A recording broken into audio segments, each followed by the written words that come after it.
जंगल में एक कालू कौवा और उसका परिवार रहता था।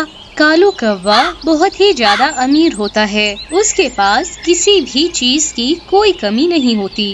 कालू कौवे को बहुत ही ज्यादा घमंड था, क्योंकि वो इस जंगल का सबसे ज्यादा अमीर पक्षी था।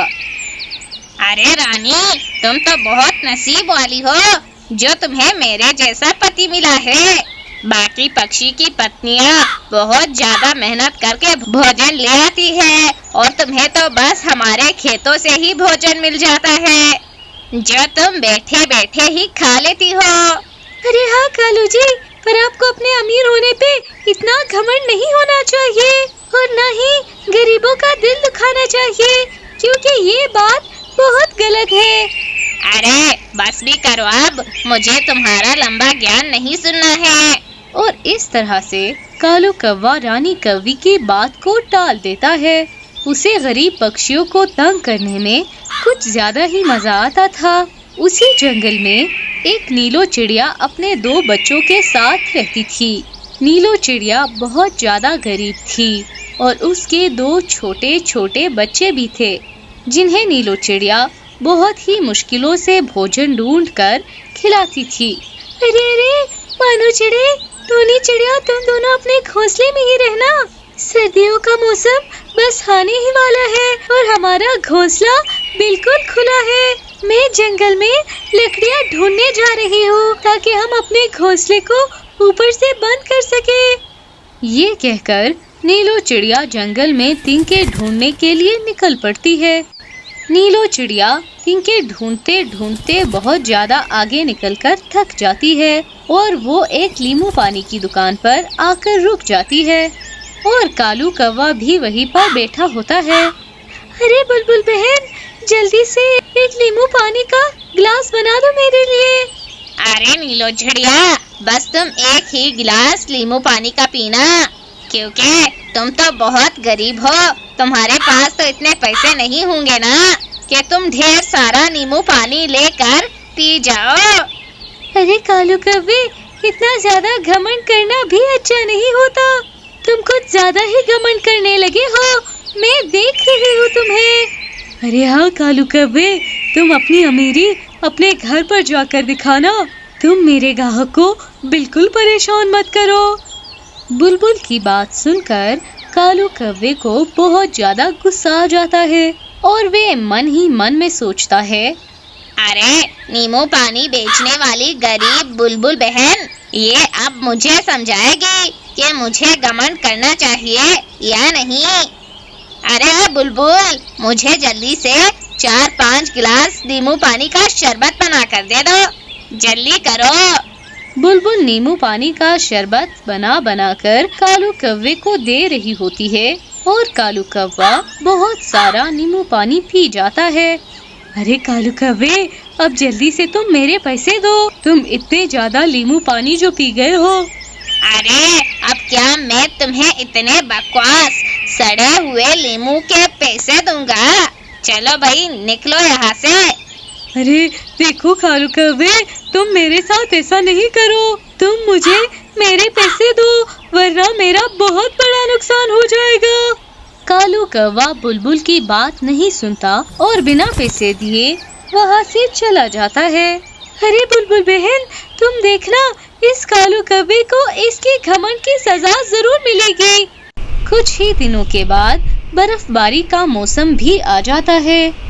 जंगल में हर तरफ बर्फ ही बर्फ था, परंतु नीलो चिड़िया इतनी ज्यादा गरीब थी कि उसने अभी तक लकड़ियों का मजबूत सा घर नहीं बनाया था और वे उस बर्फ में अपने घोंसले में ही बैठी होती है। मम्मा, मम्मा, हमारा घोंसला तो बिल्कुल भी गर्म नहीं है। मुझे तो बहुत ही ज्यादा सर्दी लग रही है। बाकी पक्षियों ने तो अपने पक्के पक्के घर बना लिए हैं। आपने अभी तक लकड़ियों का घर क्यों नहीं बनाया है? अरे मानो चिड़े, तुम फिक्र ना करो, मैं जल्द ही कुछ करती हूँ। ये कहकर नीलो चिड़िया वहाँ से चली जाती है और काफी ज्यादा चिंता में एक पेड़ पर आकर बैठ जाती है। अब मैं क्या करूँ? इस बार तो बहुत ज्यादा ठंड हो गई है। अब मैं इस ठंड से अपने बच्चों को कैसे बचाऊं? कहीं इस बहुत ज्यादा ठंड की वजह से मेरे दोनों बच्चों की मृत्यु ही ना हो जाए। तभी नीलो चिड़िया को एक सामने वाले पेड़ पर कालू कौवे का पुराना टूटा फूटा घर नजर आता है और मीनो चिड़िया कहती है, अरे वाह, अगर इस घर को मैं बिल्कुल सही कर दूं, तो ये घर बिल्कुल सही हो सकता है और मेरे दोनों बच्चे इसमें आराम से रह सकते हैं और वे सर्दी से भी बचे रहेंगे। परंतु ये घर तो कालू कौवे का है, वो ये घर मुझे कभी नहीं देगा। परंतु वे तो अभी इस घर को देखने भी नहीं आता। कालू कौवे को पता नहीं चलेगा कि मैं अपने दो बच्चों के साथ इस घर में रह रही हूँ। फिर नीलो चिड़िया बहुत ही ज्यादा मेहनत करके उस घर की मुरम्मत करने लगती है। कुछ ही देर के बाद नीलो चिड़िया उस घर को रहने के काबिल बना देती है और अपने दोनों बच्चों को उस घर के अंदर लेकर आती है। अरे मानो चिड़ी टोनी चिड़िया, ये घर कितना अच्छा है, परंतु ये घर तो कालू कौवे का है। हम किसी से बिना पूछे उसकी चीज नहीं ले सकते, इसीलिए मैं कल कालू कौवे के पास जाऊंगी और उससे ये घर किराए पे लूंगी। अगले दिन नीलो चिड़िया कालू कौवे के पास आती है और उसको सारी बात बता देती है। ये तुम क्या कह रही हो नीलो चिड़िया? अब क्या एक गरीब चिड़िया मेरे घर में रहेगी? अरे नहीं भाई, तुम अपने बच्चों को लेकर मेरे घर से अभी निकल जाओ। कालू कौवे, मैं तुम्हें उस घर का पूरा किराया दूंगी, बस तुम वे घर मुझे दे दो, वरना मेरे बच्चे इस तेज ठंड से मर जाएंगे। कालू कौवा नीलो चिड़िया की एक भी बात नहीं मानता। वो फौरन से अपने पुराने घर में आता है और नीलो चिड़िया और उसके बच्चों को धक्के देकर अपने घर से बाहर निकाल देता है और अपने घर के ऊपर बैठकर जोर जोर से उछलने लगता है, जिस बायस वो घर टूट फूट जाता है। अरे कालू कौवे, ये तुमने क्या किया? अब मैं और मेरे छोटे छोटे बच्चे कहाँ जाएंगे? मुझे क्या पता, मेरी बला से तुम लोग कहीं भी जाओ, लेकिन नीलो चिड़िया याद रखना, आज के बाद तुम मेरी किसी भी चीज पर नजर भी मत रखना। वैसे भी तुम गरीबों का तो यही होना था।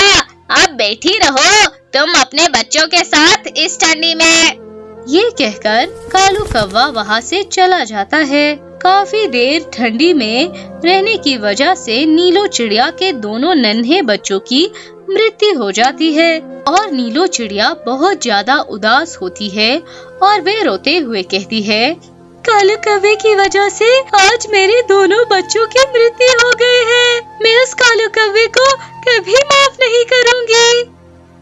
अगले दिन कालू कौवा रानी कौवी से कहता है, अरे रानी कौवी, मैं थोड़े दिनों के लिए दूसरे जंगल अपने भाई बबलू कौवे से मिलने जा रहा हूँ। बस तुम अपना और मेरे इस अंडे का ख्याल रखना, क्योंकि इस अंडे से कुछ ही दिनों में हमारा बच्चा निकल आने वाला है। बस इतना कहकर कालू कौवा दूसरे जंगल अपने भाई बबलू कौवे से मिलने के लिए चला जाता है। 2 दिन के बाद रानी कौवी के अंडे में से एक नन्हा सा कौवा निकलता है और रानी कौवी तो बहुत ज्यादा खुश होती है। हाय रे, मेरा ये कौवा कितना प्यारा है, मैंने अपने इस बच्चे का नाम राजू कौवा रखना है। जब कालू कौवा आएगा तो वे अपने राजू को देखकर बहुत ज्यादा खुश हो जाएगा। 1 महीने के बाद कालू कौवा दूसरे जंगल से अपने जंगल में आ जाता है। वे रास्ते में जा रहा होता है कि उसे एक टूटे फूटे घोंसले पर कुछ पक्षी खेलते हुए नजर आते हैं।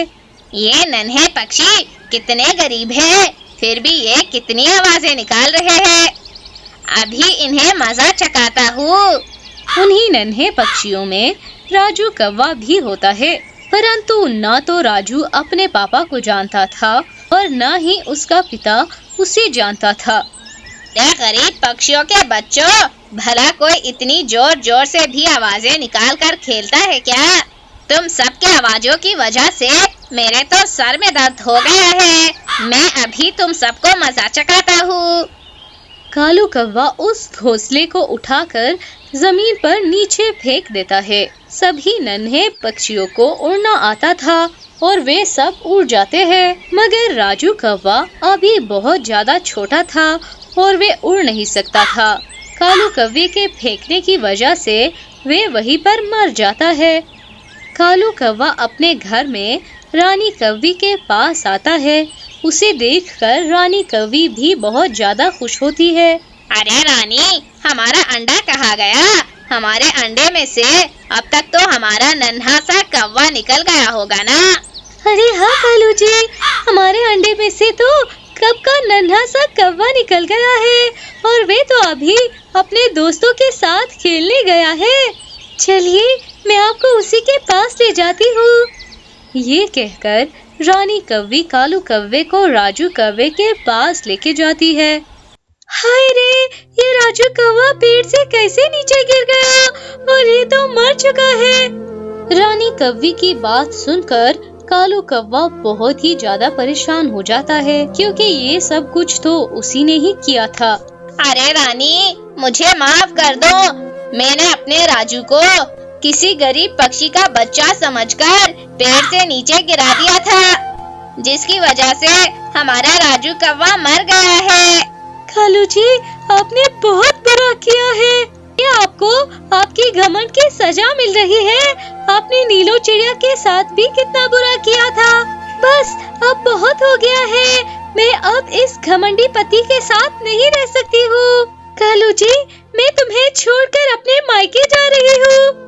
ये कहकर रानी कौवी कालू कौवे को हमेशा के लिए छोड़कर वहाँ से चली जाती है और अब कालू कौवा बिल्कुल अकेला हो गया था और उसे अपने घमंड की सजा मिल रही थी। तो दोस्तों, इस कहानी से हमें ये प्रेरणा मिलती है कि हमें कभी भी घमंड नहीं करना चाहिए। जो लोग घमंड करते हैं उनका हाल भी इस कालू कौवे के जैसा हो सकता है।